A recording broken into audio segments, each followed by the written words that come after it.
Tak takut dosa, ya Allah. Dia bukan masalah hati, sayang. Ibu rasa memang dah biasa ke orang ni memang kaki mengeji, kaki mengutuk, kaki mendengki. Kalau gurauan-gurauan antara dia orang tu, dia orang dah biasa sebenarnya. Kadang-kadang gurauan keji mengeji dia orang tu dah biasa. Tapi itu antara dia orang. Korang yang rasa benda tu tak okey. Kalau korang nak tengok konten tu, korang tengok. Kalau tak nak tengok konten Alif tu, hari tu ibu tengok. Rata-rata orang kata boycott AI, boycott AI. Boycott lah. Sebab dia orang konten dia orang tu konten bersahaja. Dan konten di antara dia orang macam, dah macam adik-beradik. Kita adik-beradik pun kita bergerak, kita bergurau pun kasar kadang-kadang. Tapi yang kau ambil serius, kenapa dia orang okey? Dia orang tu okey. Apa yang di sebaliknya tu korang tahu ke? Korang tak tahu. Sebelum ni bila Bella kena kecam, okey, ibu dah pernah cakap Bella, dah long tak payah masuk konten Alif lagi. Faham tak? Ibu sampai ibu cakap macam tu. Tak payah masuk, tak payah handle konten. Ibu sampai cakap gitu. Cuba kita fikir yang baik-baik. Macam kita tengok drama. Macam kita contoh, nak boycott. Kita nak boycott AI. Contoh lah. Diorang tu bukan siapa-siapa pun. Contoh, biasa je. Diorang menghiburkan. Korang nak tengok, korang tengok. Macam tu juga filem atau drama dekat TV. Rasanya lagi banyak kalau korang rasa korang nak boycott dulu yang dalam TV. Betul tak ibu cakap ni? Dan diorang menghiburkan orang. Itu dah kerja diorang. Kita nak buat macam mana? Yang korang ambil serius tu kenapa?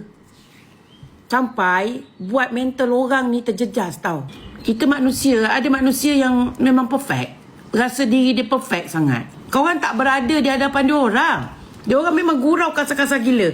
Macam terjadi pada Kanda. Kalau cara dia cakap, semua orang rasa macam tak suka. Sebab cara dia bercakap.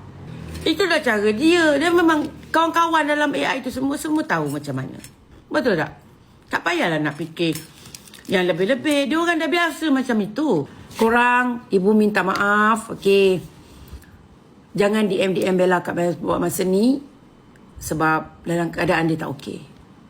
Dia sampai cakap sesuatu yang tak masuk di akal. Ibu risau sangat-sangat. Ibu mohon sangat-sangat. Buat masa ni, janganlah DM dia benda yang berkaitan dengan kecaman-kecaman ni. Ini biasa, insyaAllah. Satu hari akan reda. Okay, bila Bella sakit, ibu pun akan terasa sakit. Dia anak ibu. Okay. Betul, Bella bukan siapa-siapa pun. Kerana Alif menjadi rezeki, itu rezeki dia lah, suami dia Alif. Tak payahlah nak kutuk. Sampai ada orang kutuk. Bella tu bukan siapa-siapa. Kalau tak kerana Alif, tak kenal pun orang. Ada yang cakap kaki kelap lah, apalah, ya Allah. Masya Allah, sedapnya bibir kau katup atas, bawah. Sedapnya, ya Allah. Sedangkan Kak Bella tak main trik tau. Aku ada trik tau, tapi aku tak tengok. Ibu tak suka. InsyaAllah ibu cuba balik nanti. Kalau tak lusa ibu balik. Macam mana ibu balik? Ibu balik jumpa Kak Bella. Sangat-sangat jahat mulut dia orang. Serius. Dan Angah adik Bella,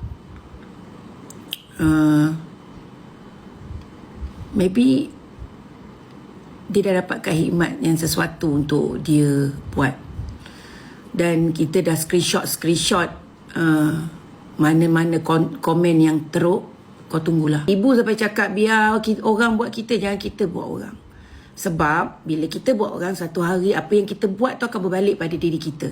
Selalu aku akan ingatkan anak aku. Macam mana nak cakap, korang tak kenal Bella ni.